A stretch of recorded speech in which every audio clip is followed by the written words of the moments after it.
All right, it's Tuesday, August 4th. I do have 5 games on the first 5 board that I want to get through with you here today. Running a little bit late, but we do have a couple of very interesting ones here tonight, including Milwaukee and Pittsburgh going back at it here tonight. Washington in Philadelphia again, San Diego and Arizona in the desert. Dodgers at the Cubs for a little Wrigley matchup there. And, of course, Tampa Bay in Colorado again. 22 runs last night? So we got a lot to get to. Let's dive in. Hey, it's Raineri, WagerTalk.com. Let's start with Pittsburgh at Milwaukee. Now, Milwaukee sending Logan Henderson to the mound, and the market opened up minus 150, 155 in the first 5 for the Brewers. And that's a big number for such a young arm who's got just 9 starts to his name this season. But it also might be a little too cheap as far as I'm concerned, because Henderson at a 2.66 ERA, and boy, the underlying metrics tell me that is absolutely what he is. He strikes out guys. He barely walks anybody. His last start just about 6 or 7 days ago, 5 2/3 inning, no earned runs, 93 pitches. He's built to go 6 or 7 innings here without a doubt. And now Pittsburgh is countering with Jared Jones. And listen, I'll say this much about Jared Jones. 3.81 ERA. It's not doing him justice. He's been much closer to a low 3s ERA arm, and he too misses a ton of bats. And the Pittsburgh bats are the problem in this game, because against right-handed pitching over the last couple of weeks, bottom 3rd in Major League Baseball. And over the last week, they're scoring just under 4 runs a game. That's the group that's being asked to solve a guy who doesn't give anything away. And I trust in a big, big way on the Milwaukee Brewers. Milwaukee, now their bats and offense read the other way. Top 10 against righties over the last 2 weeks. Jake Bauers crushing it. Bryce Terang right behind him. Their scoring's been a little quiet, under 4 runs a game over the last week. But I'll take the 2-week read against the right split here. I get the better arm, the better bats against a good pitcher who won't get the run support that he needs. I'm going to look at the first 5 run line here. I'll lay the half a run with Milwaukee in a good bounce back spot here, because Henderson, to me, is the real deal. All right, now we've got Washington at Philadelphia. Now, Philadelphia opened minus 240, 245 in the first 5. Jesus Luzardo on the mound, taking on a Washington club that has now lost 5 in a row, and I still want nothing to do at that price. Luzardo, 3.57 ERA. I think that undersells him a little bit, because the underlying numbers put him just at about a 3 ERA. Misses a ton of bats. He doesn't hand out walks and free traffic on the base pass. And forget the 6 earned in his last game there versus Miami. That was an outlier, not a trend. Word on the street is that there was a bit of a bug going around for the Philadelphia Phillies when they ended up getting swept in Miami last week. Now, if you look at the Washington bats, they've lost 5 straight. They've scored under 4 a game over the last week, and that's exactly why the number opened up where it did. But against left-handed pitching over the last 2 weeks, they've been a top 10 offense in Major League Baseball. So the market is pricing the losing streak right now. That 2-week number against lefties tells me a little something different here. And Philadelphia puts up, 4.8 runs a game last week, but against right-handed pitching over the last couple of weeks, bottom 3rd of the league. And, of course, they're going up against a righty here tonight.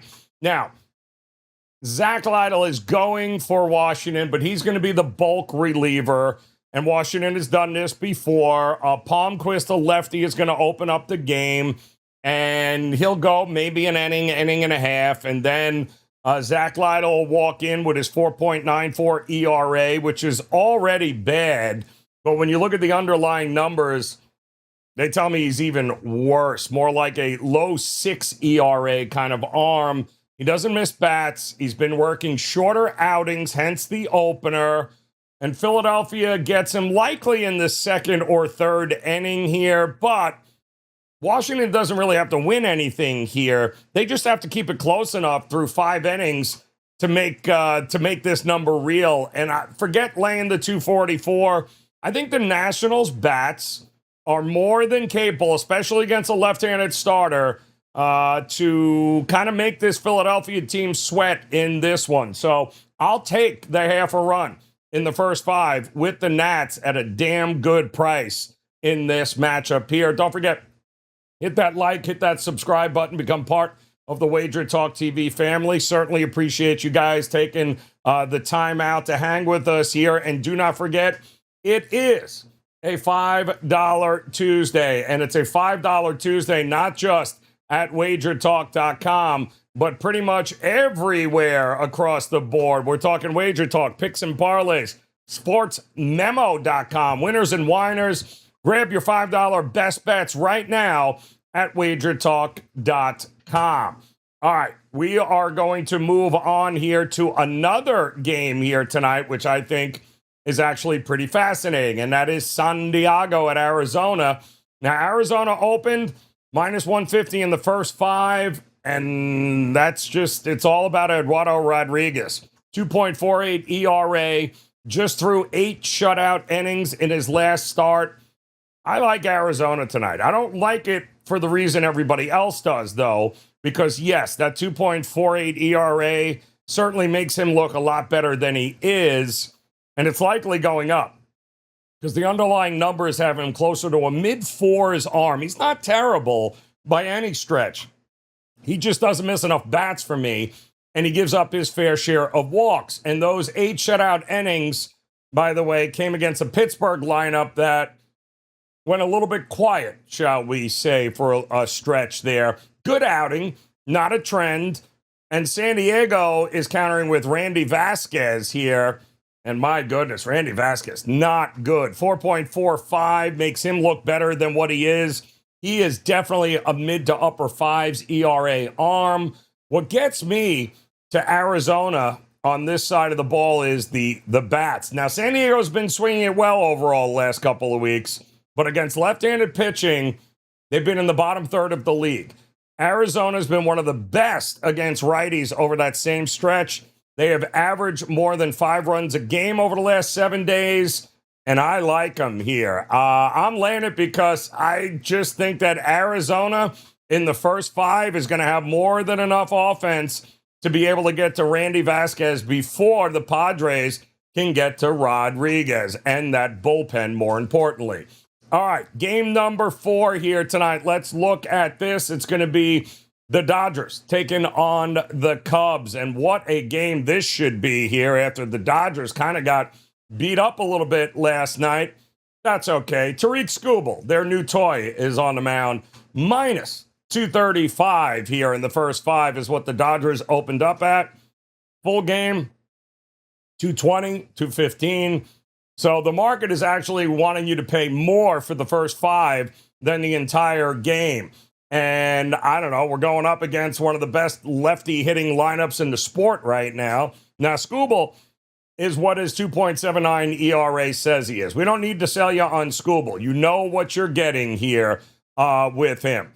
Javier Assad on the other side for Chicago, 3.75 ERA, does kind of mask some of his deficiency. Now, the underlying numbers have him closer to a high 4s pitcher because he, too, doesn't miss a ton of bats. 83 pitches last time out, 4 1/3 innings.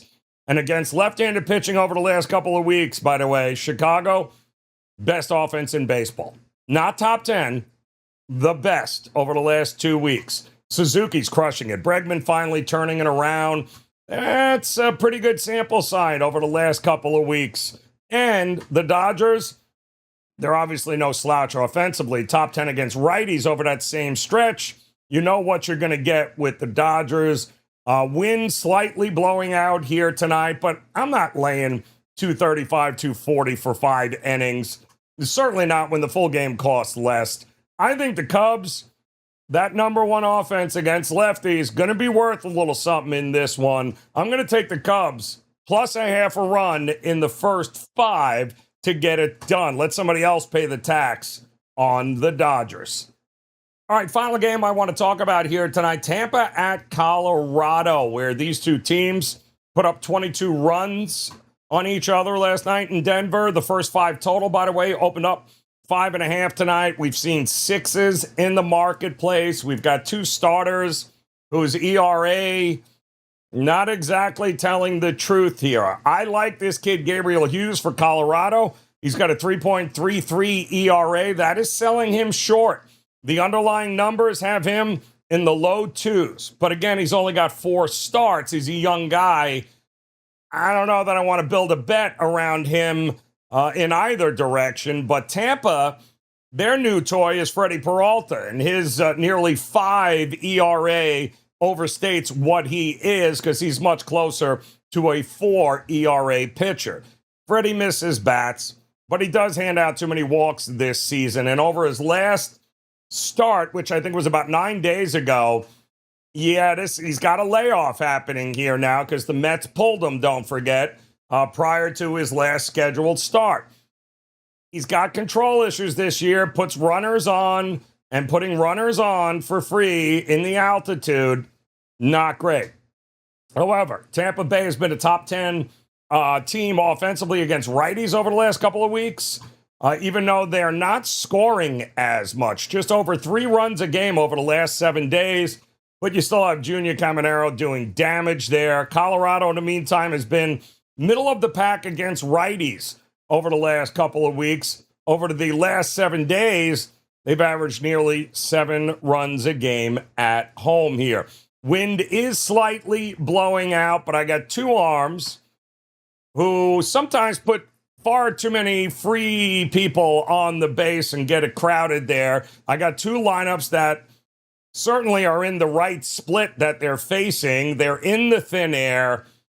I just think that runs could be coming in this one, but I don't think they're coming early.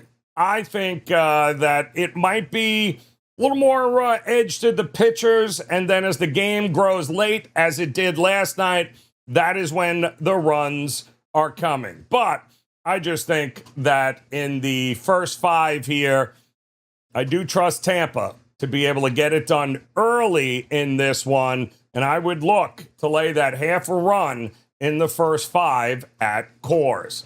And there you got it, guys. We got 5 games here tonight in the first 5. Some interesting looks there. Make sure you check it out. Make sure you head over to WagerTalk.com. Take advantage of $5 Tuesday. Can you believe it? $5, not just at WagerTalk.com, but sportsmemo.com. Also picks and parlays. I mean, you name it, guys. We have got a $5 best bet somewhere for you. Either Wager Talk, picks and parlays, winners and whiners, Sports Memo. Grab your $5 best bets. Head over to my page too as well, wt.buzz/JR, and let's take advantage of what we got going on here for Customer Appreciation Day. That'll do it. Best of luck. Enjoy the games. We'll be back tomorrow for another edition of First 5 here on Wager Talk TV. We'll see you then.